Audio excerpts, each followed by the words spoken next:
Yo, what's really good though? It's your girl Yezziyezzir. And it's your girl AY, you don't know already. And you are listening or watching Hey Sis. Where we talk about our opinions, we drop gems. And again, it's not my fault to be here. If you don't like it, you can kick rocks. Okay, facts. Now, on today's episode, we are going to be talking about, should we still celebrate Independence Days and Black History Month? Mm-hmm. So should we?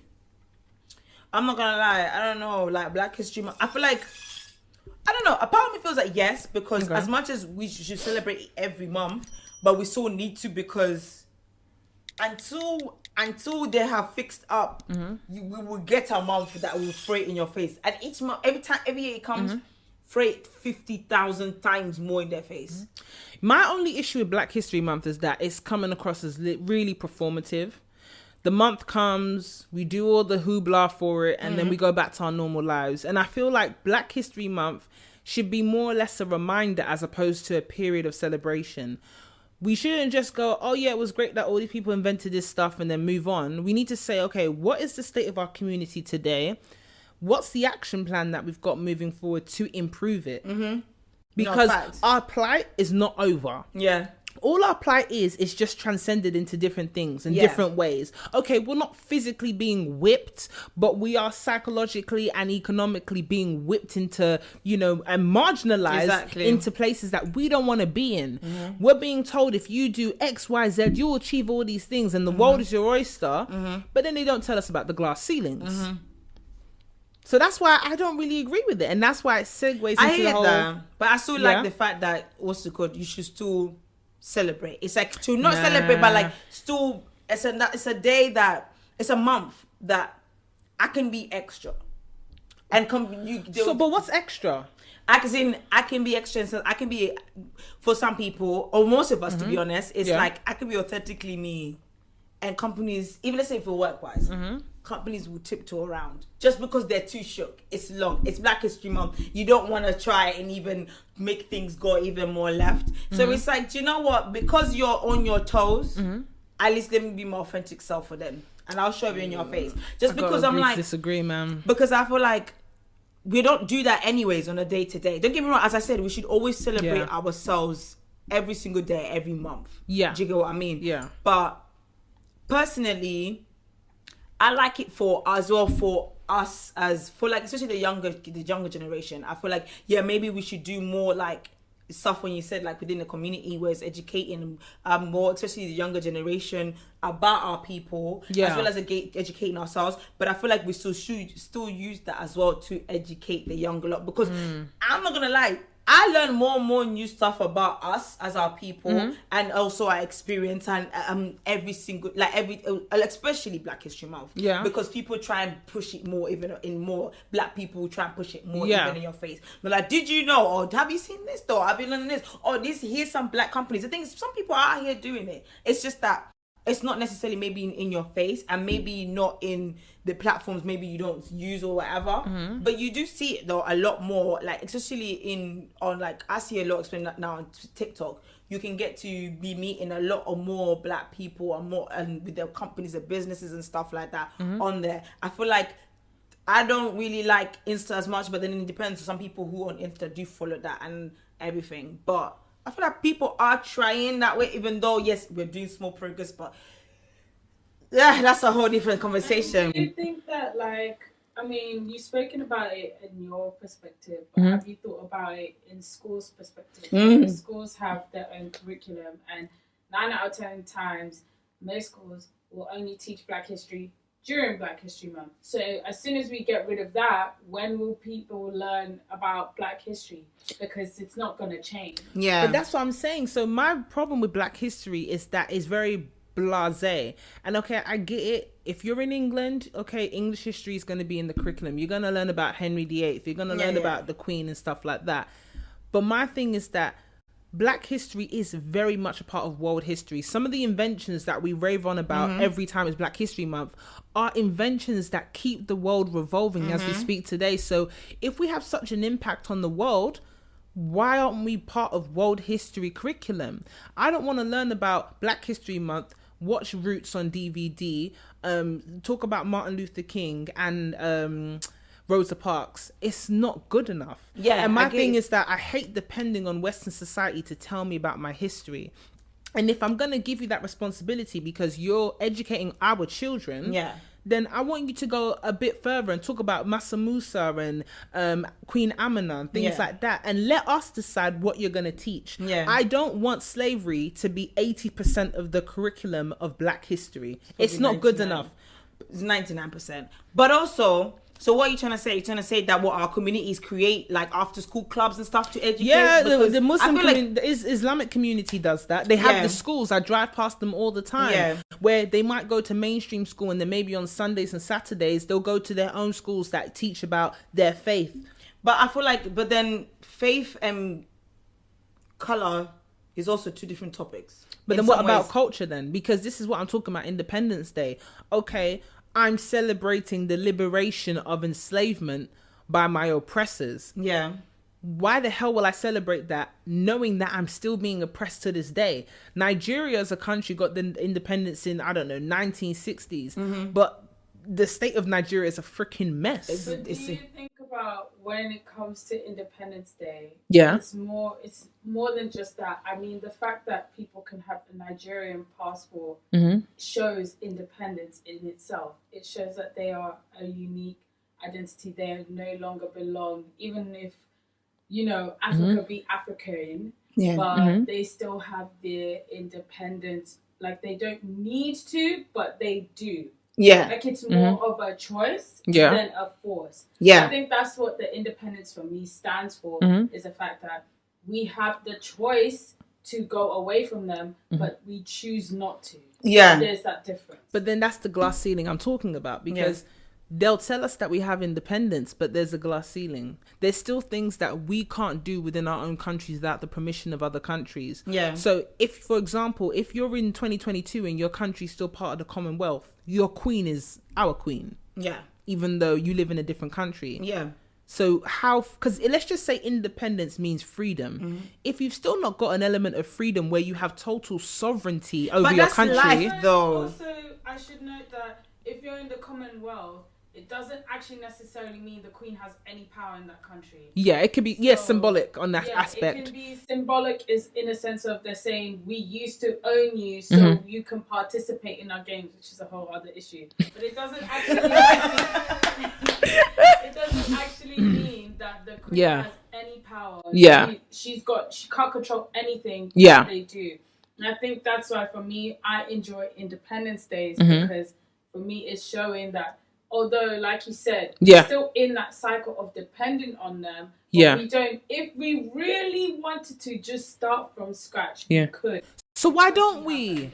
But it's because then that's a different conversation. So you know what I mean? Separate to the whole Independence and Black History Month, because that's between us as a people. We need to have those conversations there, because it's like we are still so stuck in such a loophole and like a rabbit hole and a certain way of thinking that we would have to really do a whole clean sweep of a lot of things. Well, I know that let's sounds do mad, it. but do you know what I mean? It doesn't but sound some mad. things sound so much more easier in the head than is to do. Two, certain things sound much more cleaner to happen than for, do you get what I'm saying? The actual process of it might mean we might have to play dirty within us, hurt each other in a sense of to be able to actually come out of it. So it's not going to be as so simple and as easy, but I feel like if we completely especially scrape independence and scrape like Black History Month, then we generally are basically gonna have to start, not just gonna have to because we still have to anyways, but it's like basically saying like, fuck it, okay, cool. So you really want to start from the bottom? Because right now we're not even anywhere in the first place. So what are we losing out on then? Huh? What are we losing out on? We are losing out on, in a sense, especially this is what I was saying about education. I know you said about like when you got the Muslim community and they're doing that, but this one thing when it comes to religion, and it's another thing when it comes to Black people. Do you know what I'm saying? When it comes to skin color, so. That I get that, and I feel like we should do that, like educate. But the thing is, not enough of us are even educated in who we are and our own history and what we can and cannot do to do so. But people are trying to do that. But I feel like the thing is, it's like, also we have to be careful of the things that we consume all the time. When you're continuously consuming a certain type of thing, you think that is the only way of life. Yeah. When actually there's people out here in the community is doing a lot. Like, for example, like my friend, her dad, he's well into the Congolese community, and his family are also well into it and trying to really help, but not just helping Congolese people, but they're really doing a thing in what's it called, in North London. They're killing it out there. Like the amount of things they're helping within the community, not just Congolese, but as well just within the council, is mad. But if you're continuous, but that's the thing. It's like it is happening. It's just that it's not in your face. Because maybe not necessarily, maybe they're not continuously pushing it out there. Oh no, like I know what you're talking about. Yeah. Like there's certain communities, like for example, in half of the tribe that I'm from is Igbo. So there's a lot of people within the Igbo community where they come together, they help their villages back home and things like that. But this is a yearly, everyday type of thing and effort that we're going towards. And my thing is that over the years, from what I've seen as Nigerian independence, it's drifted away from the educational aspect of it. Because don't get me wrong, you're not going to want to educate yourself on your country every day. But it's gone from education to food and clothing. Yeah. And for me, that's not good enough. Yeah, no. Because if we're going to keep celebrating it, then it needs to be a constant reminder of where we've come from, where we need to go, and what we're doing currently to get there. But all I see year in, year out is hall parties, food. Oh, what material you gonna sew to look good? That's what my head. But I mean, because I'm not Nigerian, so I can't speak for like Nigerian independence. Yeah, that's the point. But I've had my hairdressers, obviously Nigerian, and they would all have these conversations, and they were saying this. They were like, problem is they were saying that too. It's like now it's become like flashy. It's less about who, like, what we're trying to do as a people. The triumph. Yeah. They're more about, like, how much money you got. She was like, people are here killing themselves just to get money to show off to others, but still struggling. And I feel like, I mean, I can't tap it out because I ain't Nigerian, so but all I know is that is mad. That is true. That is messed up because, come on, man. Like, I feel like, the countries you're from, do they have any kind of celebration? Like we have our independence as well. But which country? Which one? Kenya and Uganda. Okay. But Uganda is a bit mad. Why? Ugandans, listen up. It's a bit mad. So Ugandans, they can be crazy. But how do they celebrate Independence Day? To be honest, like, I mean, I'm here, so I don't really. I've never actually been to Uganda. Oh, so. But does Kenya so Ugandans here, you don't see anything that they do? Like I'm not, because again, I've got... You're not involved? Because that's my dad's side, so it's like, I really don't know about Ugandans, and it's like, I only know like one or two, and they kind of do the thing with their family, celebrate, but it's like, you celebrate, eat, drink, and blah, blah, blah, but it's not like a mad, like, thing, big, like, crazy thing, but some people might go, that. Bigger in Kenya. Yeah. It is abroad. Like, there's a whole day on it. Exactly. Yeah, education on it. Like, it's very much like it's shoved in your face. It's an Independence Day, and they tell you about independence.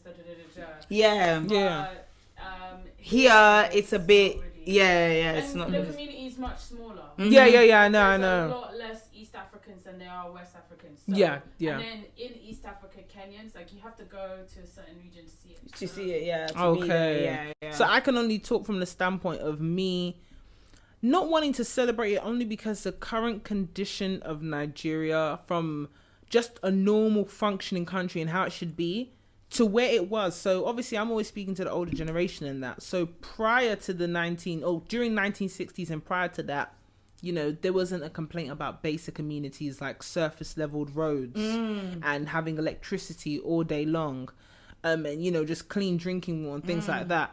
And then post 1960s, supposedly the time of independence, your country is just in disarray. And for me, it's that I can't be proud to celebrate when I know the standard of living is so poor. Yeah. And I know there's people that are going to complain, what does this girl know? She lives in London. I know that, the disparity between the rich and poor, the rich live very well. I know that. But there should at least be a middle class. This is it. There's no middle because class. I'm not going to lie. Again, from being around Nigerians and hearing how they speak and telling me about back home and visiting and stuff like that, it's like, they say the disparity is rich or poor. You don't have in between. You don't get to be in between. Yeah. You get to either have money or you get to know. They were saying about talking about one man how much, like, he basically owns, like, like 3/4 of a city or stuff like that. And it's like, what is going on? So it's like, and then the kids, obviously, they're enjoying, they're living their lavish lifestyle through their parents, because that's oh, come on. Anyone would, it's the same thing, and I'm saying, but it's getting to the point where people are kidnapping people. Yeah. If you go back, apparently, my hairdresser was telling me that if you go back home and you're dressed to the nines, they're automatically thinking you got peas. Yeah. People are kidnapping people and saying, give me how much naira that will equate to maybe like 20k. And you're thinking, where am I getting to? I don't have 20k myself in England. Exactly. So you can't just go there by yourself. Exactly. You need someone that's from there. You know people. Unless security, people are saying that you have to have people that will look out for you, because you can't just be rummaging around there like it's just cash, because you got money and you show that you do. It can be very long. People will be putting curses on you. It's long. Like, it's a hustle. It's become such a hustle that it's like everybody wants something. Everybody wants something. And everybody it's not to bash Nigeria either. And it's like, that is really sad, because it's like, you're now completely losing the whole sense of your culture, your home, the love, who you actually, your essence. Yeah, you know what I mean. And you're just chasing after the green, and it's like, rah. Yeah, because it's like, okay, it's not a bashing season of like African countries or anything like that, but I could not imagine a London without a middle class. I couldn't imagine it. Like, middle class is literally, middle and working, let me say, is the majority. Yeah. So to not have a middle class where you could at least have a good substandard of living without having to pay through the nose for it and still have your basics. So, I mean, we complain about the taxes. I mean, I'm going to keep complaining about the taxes. I don't care. But at least I know there's a certain level of security I'm going to have. There's a certain level of cleanliness I'm going to expect when, you know, I'm using public transport or if I'm just walking down the road. These are expectations of a substandard living. Yeah. Yeah, exactly. And funny enough, I just thought about this. I was like, this kind of links into when you guys see the other episode when we were talking with Stacey. Yeah. That you're gonna get to know a bit more. We were talking about like going abroad and how, like, you see, it's the luxury of some people can go, maybe can travel, go back home because the home state isn't as crazy, as opposed to, for some people, they can't just go back to Nigeria. Nigeria is a state right now. Yes. If you ain't got the ins and outs, and you ain't got the P's, it can be very long for you, very quick. You need a lot Do you of know money, what I mean? Exactly. So not everyone gets that luxury to be able to also even do that. But man, it's sad when I hear this stuff, you know, because when I hear it, I'm like, come on, man. But I see a lot. I see a lot of Nigerians talking about this. But it's like, so do you think we should still celebrate Black History Month the way we're doing it now? Not the way we're doing it, but I think we should celebrate it. We just need to find better ways of doing that celebration. But I think we still celebrate it. I just think, we need to not so rely on schools, because we all know schools ain't going to do nothing. Thank you. You know what I mean? No, we need to, but at the same time, I get why it's like, excuse me, it's a given right. You should do that, actually, because I am here. Yeah. It is your fault. This is, you know what I'm saying? And I also have a lot to give. Let's be honest with the truth. But are they going to ever really educate us about the truth? No, they're not. Because they don't want you to know who you are. Because if you know who you are, then it means the world is your oyster. They don't want the world your oyster. So therefore, we need our own schools. Exactly. Or like our own Saturday schools. Yeah, Saturday schools. Our own schools, our own after forums. club or something forums. We need to start. You know, even if it's so long to do like after schools, because obviously after school club and stuff, because it costs money, council, forums. We need to start creating space, especially because the world is going digital. Are you on? Okay, for example, how many? I don't want to say how many Black people, but let's just say how many of us use Reddit. I have Reddit. I use it. Okay, great. But not all the time. But I use it. So the whole platform and the way Reddit functions would be fantastic for us. Yeah, exactly. Yeah, it would. And it's just download. It's just downloads. You can do it at home. You can do your Wi-Fi. It is, because do a date or whatever. You can just download. Do you know what I mean? Yeah. Simple. Dr. Umar, I know when you mean about the schools, it can get a bit costly. Because Dr. Umar, I mean, bless him, he does try, but sometimes his execution of certain things does make him look like a bit of a, let me not use that word, but a bit of a charlatan, whatever. Yeah. But we do need our own places. I feel that I've said this for years. And if anyone ever wants to do this seriously, or if they're already doing it, I feel like we're 4% of England or the UK. if we make up 4% and there is a subscription, even if it is freaking 50p every month or whatever, and we use that to build infrastructure for ourselves, it can do so much for us. Yeah. Because why is it other communities can afford to build the big temples or to hire out the spaces for the schools?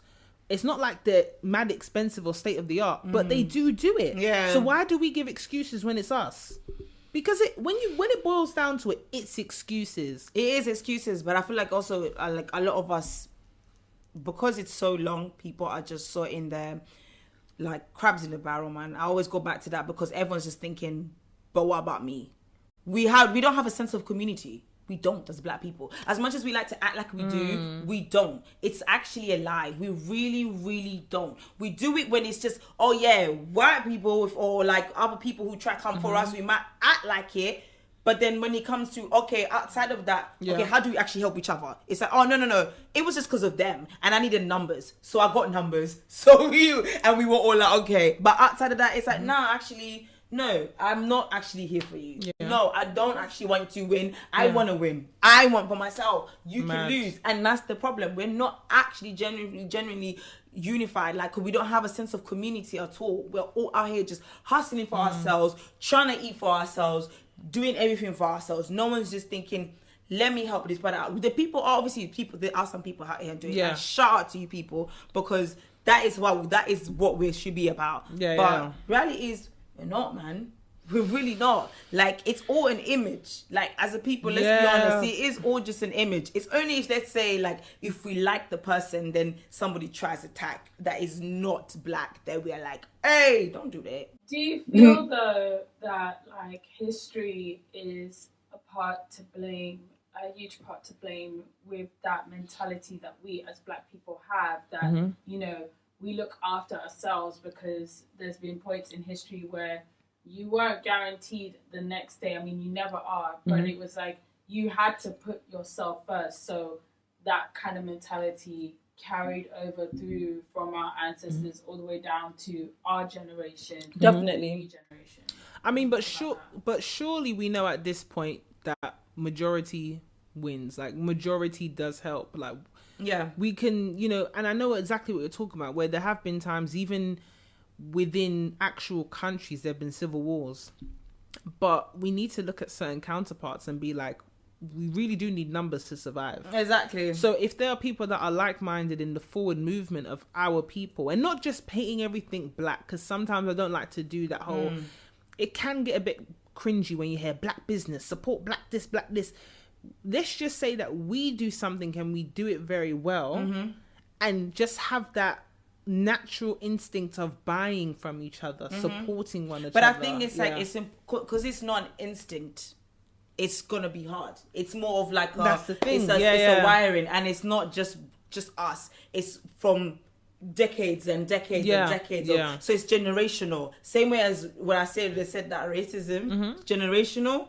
It's the same thing when it comes to that mentality. It's being passed down to the way it's just little things that you do. Don't realize that it's teaching you, that you've been taught when you're young, that yes, think of yourself first. Do you get it? So it's literally trying to rewire our brains. But I do feel like we are trying to do that. It's just going to take a long time. It's going to take a long time because it took a long time for them to do what they did to us. So it's going to take another long time for us to like come out of that, because it's become our way of living and thinking. It's crazy because if you think about it, it's so natural for us to think, if we're going to travel abroad, how bad is the racism there? You know what I mean? It's natural. It's not even a thought of, why am I even thinking that? That's crazy. I can't even. Exactly. Whereas, and it's not natural for white people to think that. They can just, I'm flying out tomorrow. See you next week. Do you know what I mean? Because they've created pockets of havens for themselves. So that's what I'm talking about, in the sense of, why can't we be the architects of our own havens? I think we are. So, for example, I loved it. Everyone was going to Ghana. Ghana's the new Dubai. You go in Ghana this summer. Ghana's where you gotta be. But that's because we created a haven for ourselves. And we didn't try to emulate another country's type of infrastructure or aesthetic. They kept it very Ghana. And then what happened? enterprise started coming to Ghana, concerts were being put on, seasonal shows were being put on, and everyone's just coming there now. Yeah. But it was us that had to do it. Yeah. Someone has to wake up and go, I can do something back home. I don't have to do it in Spain. But why are we waiting for one person? I feel like why are we just leaving it for one person, one savior? This is what I keep saying about waiting for a savior. Why are we just putting? It's gonna take a lot of us, and it's gonna take from the little things that you do every day. It isn't gonna happen just. I'm church deciding to do this tomorrow. Join me. It is gonna take one. We can't just wait. Why can't somebody is doing that? Someone's done that already. Someone's doing this. It just takes you making sure, instead of focusing on what we're not doing and be like, cool, this is what we're doing. I heard about this. How do we help this? This sort of thing. We're not doing enough of this. That's why I love the Ghana movement now. It's beautiful. I love to it. see. Listen, Ghana, you're gonna see me. I don't know. Maybe this year you might see on a yacht. On the yacht. Shaking ass. Shaking ass. In a thong. Baby, you might just see me because Ghana's looking real sweet. It's looking real sweet. Shout and out that to the Black melanin. I'm telling you, shout out to the Black Stars out there. Oh my God, they be doing it too. I'm telling you. Breaking hearts too. I just feel like definitely it would be really good to see a school for us. It would be really good. I feel like it is possible, but because it's not impossible. And if there's already one out there, then no offense, it's not in our faces. Yeah, but that's what I'm trying to say too. The thing is, it's not in your faces, and so what we need to do is make that in our faces. Because the thing is, we're not realizing that there are things out there, but it's not in our faces because they're not going to be pushed in our faces unless we do it. Yeah. So therefore, we need to focus on those things as well. Yeah. Do you know what I mean? Because it's not going to just magically appear one day. No, definitely not. No. And more, there's going to be more resistance from that and being put in our faces than is going to be of us twerking. Ooh, yeah, you went there. It was that hit me. I feel like, to just buttress your point right there, is that we forget so often that we literally are the voices of our own narrative. And until we take our voice back, because it was taken, in all fairness. Exactly. But until we as Black people take our voice back and sing our own songs and our own stories, and not just about our trauma as well, because there's so much more to us than our trauma. Exactly. But we also have to talk about our excellence, because our excellence is what's going to bring us forward. So that's why we do Black History Month, great, but let's talk about our excellence and our forward movements. If we're going to do the Independence Days, again, we got to talk about our proper liberation and not the glass ceilings, because we could be in Africa, we could be in our country, our home, but until we are really at a point of freedom and not liberation, then we can really say that we are free and sovereign of our own. Yeah.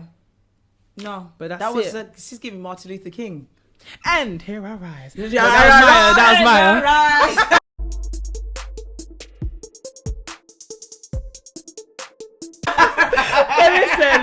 Listen, we got our final takeaways. You know, we always got to give you a takeaway, because it wouldn't be Hey Sis if we wouldn't. So, AY, what you got for the people there as a final takeaway about Black History Month and Independence Days?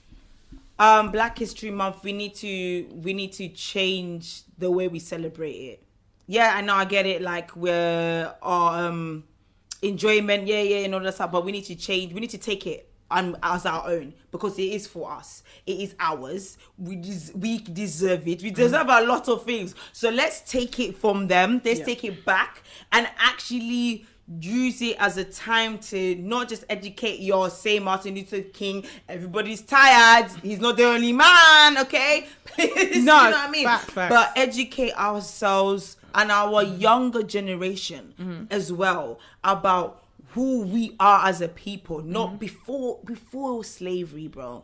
Before slavery, because we were such great beings before that, and we are still great beings now, even when they're still trying to keep us down. So we need to educate ourselves. We need to celebrate it in different ways, in celebrating it as well with different cultures within the Black community, and understanding that, getting to know your brethrens out here, your brethren countries, that and what did you go through, and how and educate me, and what are you good at? Let me help you, you help me. Let's grow together, because that's the only way. Understand? So I feel like we need to change the way we celebrate, and it's the same with the Independence Day as well. We can't just be out here just like, yay, let's just throw a party and drink, honey. No, we still need to keep the education going because, as you said, until we are fully free, there's no way we're gonna keep fighting this. Yeah. We're still chained up, nice and psychologically.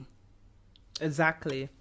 My final takeaway is, and just to narrow it down into the schools aspect, is that schools, don't be afraid for Black History Month when you want to teach that curriculum, hire a teacher that specializes in this. Yeah. So people can get that full education, that full understanding. And like AY was saying, also, it is insensitive if you're going to be in a school in Britain teaching Black students. It's not just solely based on African American history as well. We want to know about the Black British experience, because a lot of Black British children struggle with identity, especially when the only source is from an American lens. And as much as we do enjoy and celebrate their things, we also need to know about us. Yes. So we can form that as well. But listen, it's been another impactful episode. Yes. You have been listening or watching Hey Sis. And before you go, make sure you like, subscribe, comment, follow, and listen down below. Let us know what you want to hear, what you want us to talk about. Check out our music, check out our lives. Listen, 2022, baby. Hey Sis, you've been listening and watching. Stay tuned. stay blessed. Yeah.